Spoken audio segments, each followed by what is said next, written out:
Lors d'une autre vidéo, je vous posais une question. Et cette question, c'était: ne serait-ce pas temps de laisser entrer l'énergétique dans votre vie? Mais au fait, qu'est-ce qu'on entend par énergétique?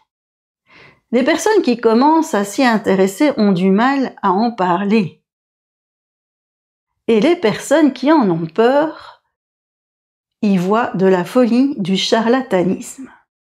La peur, c'est un moyen de défense par rapport à ce que l'on ne connaît pas du tout. Elle est normale et même parfois saine, c'est nécessaire d'avoir peur.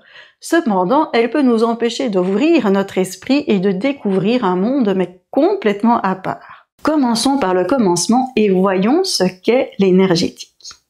De mon point de vue personnel, ça c'est important, l'énergétique, c'est une interaction avec l'invisible, c'est-à-dire par exemple les guides, les défunts, les esprits de la nature, etc.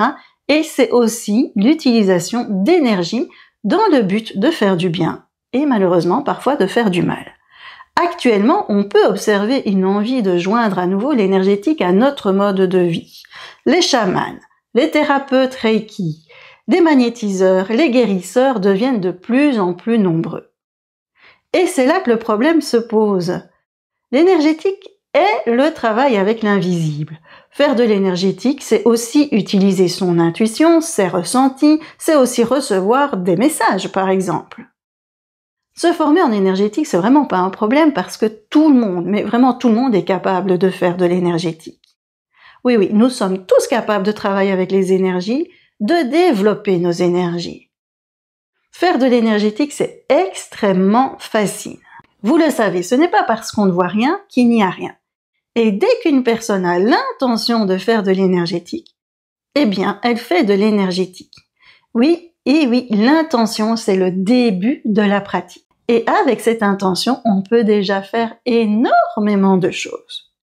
Est-ce que vous voyez où je veux en venir?